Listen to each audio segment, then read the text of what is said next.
Jordan Montgomery has looked outstanding in his first 2 starts. Does it continue here? We're going to talk about it. This is Krusty Case from the Gold Boys Network coming to you with the slate preview for April 30th. I want to give a shout out to our sponsor, Sleeper Picks, but more on that later. Let's hop right into the slate. First game on the slate is game 1 of a doubleheader. It is the Cardinals taking on the Detroit Tigers. This is Kyle Gibson versus Jack Flaherty. First thing here immediately that I see is both teams are not hitting right-handed pitching well, so I think we could expect a bit of a pitcher's duel here. Flaherty struggles with command. We all know that, so I wouldn't be surprised to see him walk some guys. This Cardinals team, 11.1% walk rate versus right-handed pitching in the last 30 days. The Tigers, 25% K rate versus right-handed pitching. I'm not a big Kyle Gibson believer, but it seems like anybody can rack up Ks against this team, so I think a Kyle Gibson strikeout look would be, right on par with everything else here. In terms of the side, small lean to the Cardinals. Don't trust either pitcher a ton. The game, could go one or two ways personally for me. Either the teams continue to not hit, or these guys put runners on and we see a whole bunch of offense, and I'm not too confident in either side of that. Our next one is the New York Yankees taking on the Baltimore Orioles. This is Nestor Cortez versus Dean Kramer. In this one for me, I like Nestor. He's pitched really well against the Orioles. Orioles against left-handed pitching have not been great, striking out quite a bit. So for me here, I like Nestor Ks. I'm sure it's going to be around 5.5. A favorable umpire would really kind of just hammer that home for me, because he's one of those guys who likes to paint the corners, likes to work in and out, and if he has an ump who's squeezing him a bit, he's not going to find success. Kramer on the other side, this is one of those guys who just always seems to pitch well against the Yankees. I expect a pitcher duel here. Could be low scoring, like a first 5 under. I think that's a great look. Maybe even a nerfy spot. Our next one is the Colorado Rockies taking on the Miami Marlins. This is Ryan Feltner versus, as of right now, it's undecided, but I've seen some rumblings that it's Rodri Munez, so we'll go with that. And this one for me, I like runs. I know both offenses not really hitting the ball well, but these pitchers are pretty bad. Feltner away from home, consistently hit up. He's going to put guys on. This Marlins team has a lot of guys who can put the ball in play. Not necessarily find holes, but against a Rockies team that's just kind of bad all over, I wouldn't be surprised. Rodri Munez, he pitched really well in his first start. I think he surprised a lot of people. His big thing in the minors was a really big issue with control. So I think we kind of see that here, a little regression to the mean maybe. Put some guys on. This Rockies team, not hitting great, obviously, but they have some bats. Nolan Jones, Ryan McMahon. They can do some damage if they get a ball in a good spot. So give me runs. Our next one is the St. Louis Cardinals taking on Detroit Tigers. This is game 2 of the doubleheader. It's looking like Steven Matz versus Kenta Maeda. And this one for me, it's a little scary because it's the Tigers, but I lean under on Steven Matz on his strikeouts. Just not really, doesn't have the strikeout stuff this season. Sub 15% K rate, sub 15% chase and whiff. He's just not missing bats. This Tigers team, not great. At home, they are a bit better, so I expect them to be able to put the bat on ball and at least keep the strikeout numbers down. On the other side, Kenta Maeda, he's been getting hit up by everybody. So in this one, I do lean the Cardinals. Regardless of what happens in game 1, I think Cardinals win game 2 because Maeda just can't seem to find a single team that he can pitch well against. Our next one is the Kansas City Royals taking on Toronto Blue Jays. This is Cole Reagans versus Jose Barrios. These two just saw each other, this exact same pitching matchup in Kansas City. It got rained out. In that one, Cole Reagans pitched really well in the first 3 innings and then started to get hit up before the rain delay. Barrios, he was kind of up and down, but again, having a nice outing. I like these two offenses to kind of get the best of these guys here, though. Close proximity starts, I always lean to the hitters. I'm going to take some runs here. It's probably going to be a pretty low total with these pitchers, but I think it goes over. Like I said, close proximity, you're seeing these guys for, the 4th and 5th time within a week. Tend to lean to the hitters here. So give me runs, give me the over. No interest in Ks for either guy, probably under on both guys, truthfully. Wait, before we get back to the picks, I wanted to thank you all for watching. Friends don't let friends watch videos without hitting the like button. So go ahead and press the thumbs up button and like the video. If you're new here and not subscribed, you should go ahead and do so because we're dropping new content each and every day on the Gold Boys Network. We strive to cover every sport and give out picks and analysis and valuable information for free on the Gold Boys Network. So make sure you're subscribed and hit the bell so you can get notified when we drop something new. I'm Brad Thomas. Let's get back to the picks. Our next one is the Chicago Cubs taking on the New York Mets. This is Javier Assad versus Sean Manaea. Manaea's really come back down to reality after those first couple starts. He's been getting hit around, and I think that continues here. Cubs team is top 5 against left-handed pitching. Expecting them to be able to put bat on ball. Cubs team total, I think it's a great look. On the other side, Javier Assad, he's going to get a tough matchup here. The Mets, top 5 offensively versus right-handed pitching last 14 days. WRC plus of 120. So I'm a little concerned here, but he's done a really good job of limiting hard contact. So I do think he can at least manage this one for us. And I think the Cubs do end up getting the win here. So a Cubs team total, Cubs money line. I think they're both good looks, even on the road. Manaea is just not good, and I think we're going to continue to see that. Our next one is the San Francisco Giants taking on the Boston Red Sox. This is Logan Webb versus Cooper Criswell. First thing that jumps out to me here is obviously Logan Webb, one of the guys you just love to back. Super consistent, obviously more consistent at home, but even this spot on the road, I think it's a good spot. He's able to keep the ball on the ground for the most part. Great sinker, uses it a ton. So I think he can manage against this Boston lineup. They're not exactly hitting right-handed pitching very well right now. Give me Giants on the money line. It's probably gonna be a little bit of juice. So maybe even like a Logan Webb, 4 or 5 Ks and a win, depending on what the price is. On the other side, Criswell, he's not great. Was a bullpen guy. He's kind of like a converted pseudo starter type thing they got going on now. I expect him to go 3 or 4 innings before they turn it over to who knows who, truthfully, with all the injuries this Boston team has. But ultimately, I think the Giants do win this game. Logan Webb probably goes 6, 7 innings, maybe one or less runs allowed, truthfully. He's been outstanding. Our next one is the Minnesota Twins taking on the Chicago White Sox.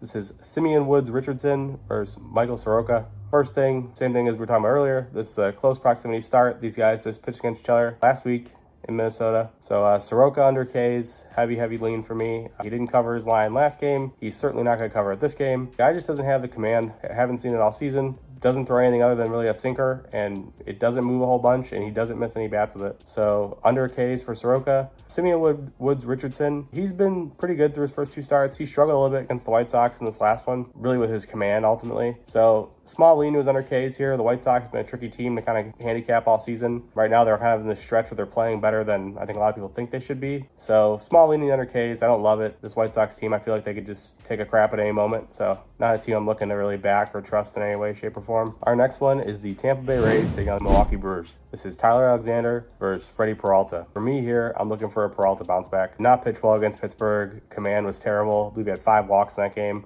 Season high by a long shot. I think his highest before that was like 2. So I like him to bounce back. It's a Tampa Bay team who's super aggressive at the plate, swinging at basically everything. Extremely high chase rate, extremely low chase contact, extremely low zone contact. So it's a great spot for Freddie to rack up Ks. I love his strikeouts in this one. Curious to see what's going to be at. On the other side, Tyler Alexander, he's been serviceable. This Milwaukee team, not hitting left-handed pitching really well, but I got to go with Milwaukee. Got to go with Freddie at home. I think he bounces back. I'm expecting a masterclass, if you will. I think this one, might be ugly, but 2-0, 3-1, Brewers win. Freddie probably 8 or 9 strikeouts. What's going on, everybody? I just want to take this moment to give a special shout out to our sponsor, Sleeper Picks. Thank you for sponsoring this video, and don't forget you can use code GOLDBOYS for a $500 deposit match on your first deposit. Thank you, Sleeper Picks, for sponsoring this video. Now back to the bets. Our next one is the Washington Nationals taking on the Texas Rangers. This is Mackenzie Gore versus John Gray. John Gray, been a bit of a mixed bag this season. Had a couple injuries. He's pitched really well, pitched kind of very mediocre. Looked pretty good in his last start. This is a pretty good spot for him to at least pitch deep in this game. Don't love his strikeouts. Nationals top 5, in being K adverse. So I think it's a great spot for him to pitch deep, probably go, 6 innings. But I don't necessarily love the strikeouts here. Tough matchup in terms of Ks. On the other side, Mackenzie Gore, he's been pretty good. He has a leash longer than anybody I've ever seen, truthfully. So for me here, I do lean under Ks. Texas, sub 20% K rate versus left-handed pitching. And it's a tough lineup to get through, especially when you're heavily reliant on your fastball. So I do expect Texas to get to him. It might be a little sweaty because you have a couple guys at the bottom who do strike out a little bit in Langford. And depending on who's in, Ezekiel Duran is not exactly the most K-adverse guy you could ever have in your lineup. But I do lean under on Mackenzie Gore Ks. In terms of side, small lean to Texas. I don't love it. I don't love trusting John Gray. I just don't think this Washington lineup is very good. So I think Texas can get it done. Our next one is the Cleveland Guardians taking on the Houston Astros. This is Carlos Carrasco versus Hunter Brown. So first thing for me here, Hunter Brown has not been good. We've seen it all season. Everybody keeps waiting for him to bounce back, myself included, and it is just not happening. So for me here, Cleveland team total, I think it's a great look. They're crushing right-handed pitching, top 10 in every offensive category, way below league average in terms of strikeouts. I think it's a great spot for them to run up 4, 5, 6 runs pretty easy. On the other side, Carrasco, I don't think he's very good. The metrics don't say he's very good, but he just seems to be one of the luckiest pitchers in all of baseball. So I don't trust Cleveland in terms of the side because, like I said, I just don't think Carrasco is very good. But the Cleveland team total, I think that's a great look. I think Hunter Brown, once again, is going to struggle. He's facing a lineup with a lot of guys who put bat on ball, a lot of lefties who hit righties very well. This is just a brutal matchup for Hunter Brown here. Moving on to our next one, we have the Philadelphia Phillies taking on the Los Angeles Angels. This is Spencer Turnbull versus Tyler Anderson. immediately in this one, not a matchup I love. I don't really like either pitcher, truthfully, so probably wouldn't be anything for me in this one officially. Turnbull, he continues to rack up strikeouts. I'm not sure how, but he has looked pretty good. Angels, obviously striking out well above league average, around 25-26% versus right-handed pitching. A high whiff rate team. So Turnbull, depending on what his line's at, I think you can look at his over strikeouts. On the other side, Tyler Alexander has not looked great this season. Extremely tough matchup with this Phillies team. I like an under outs for him. They consistently seem to put him at 17.5. And it's just not a number I feel that he can get to against this Phillies lineup. I see a lot of pitches. They're very aggressive, but they're not so aggressive to the point where they're going to swing at bad pitches. And you've seen it time and time again this season, even against some great pitchers where they can make them look extremely average. So give me a Tyler Anderson under his outs, Turnbull over his Ks. Small lean to the Phillies if you're taking a side. Our next one is the Atlanta Braves taking on the Seattle Mariners. This is Ronaldo Lopez versus Luis Castillo. In this one, for me, you have two of the highest strikeout teams in baseball right now over the last 14 days in the Braves and the Mariners. The Mariners are around 28%. Braves, I believe, around 25.3%, give or take, and climbing. So for me here, I like both guys over the strikeouts. I think it's a spot where you could run one of those dual ladders. For whatever reason, the Braves, extremely high whiff rate team right now. They're swinging through a lot of fastballs. Castillo relies heavily on his fastball, and it's a good one, upwards of 97, 98. He should be able to blow by these guys. Should be able to rack them up here. On the other side, Ronaldo Lopez, he's looked outstanding since becoming a starter full-time. Really a nice piece for this Braves team, and he gets another great matchup on this side with the Mariners team that is basically doing the exact same thing. They're not hitting fastballs. They're swinging, and pretty much everything in the zone, but they're not making contact. So I like both guys' strikeouts. Don't love either side, truthfully. I think this game could be low scoring, maybe a first 5 under. But outside of that, nothing with sides for me here. Our next one is the Cincinnati Reds taking on the San Diego Padres. This is Nick Martinez, and as it sits right now, we do not have a pitcher for the Padres. I was doing some looking, and I could not find anything definitive, so I'm going to leave it as undecided right now. For me in this one, I lean to the Padres team total. I think Nick Martinez, not great. This is a guy who was in the Padres system for a bit, and I just think they could touch him up. Inconsistent on the mound. Control always seems to be a bit of an issue, so give me the Padres team total. If we had another pitcher in this one, I would be able to give you a little more, but for me, that's all I have here. Our next one is the Dodgers taking on the Arizona Diamondbacks. This is Landon Knack versus Jordan Montgomery. This is the one we were talking about. Montgomery has looked really good through his first 2 starts despite the 1-1 record. For me here, it's an interesting matchup with this Dodgers team because they're obviously the Dodgers, hitting left-handed pitching pretty well. Montgomery seems to be a master at somehow escaping all these tough spots. So I do like him to pitch well in this one. I would lean to his outs. Not a big Montgomery K's guy. I don't think he's a big strikeout guy. He's more of like, if he strikes you out, he does, but he's not trying to strike guys out. So I like Montgomery outs. I think he can go 6 innings in this one, even against a tough Dodgers team. Landon Knack on the other side. I don't know how you don't look at his strikeouts at this point. This Diamondbacks team went from one of the most K-adverse teams in baseball to one of the highest K-rate teams in all of baseball. So for me here, I'm not sure what it's going to be at, but I would look to his Ks. I think he can get them. We've seen it with this Diamondbacks team. They've now inserted Randall Grichuk into the lineup almost daily. Eugenio Suarez, Jock Peterson. These are all guys who are well above league average in K rate. So there's always going to be, probably 5-6 targets. And even Corbin Carroll now, he's one of the worst hitters in all of baseball this season. So Nat Ks, Montgomery outs, lean the Dodgers, truthfully. I don't think this Diamondbacks team's in a good spot right now. The last one on our slate is the Pittsburgh Pirates taking on the Oakland Athletics. This is Mitch Keller versus Alex Wood. First thing in this one for me, it's got to be Mitch Keller Ks.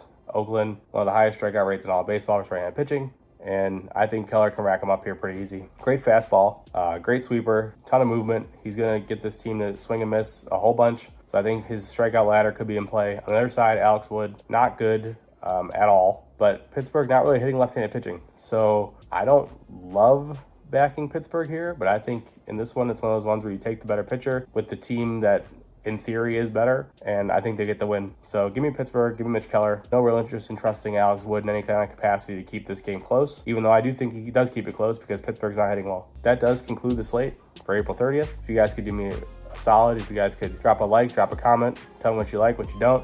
It's going to be a daily thing like we were saying before. You can find all my plays at goboys.com. And remember, if you have a gambling problem, dial 1-800-GAMBLER. Thanks, guys.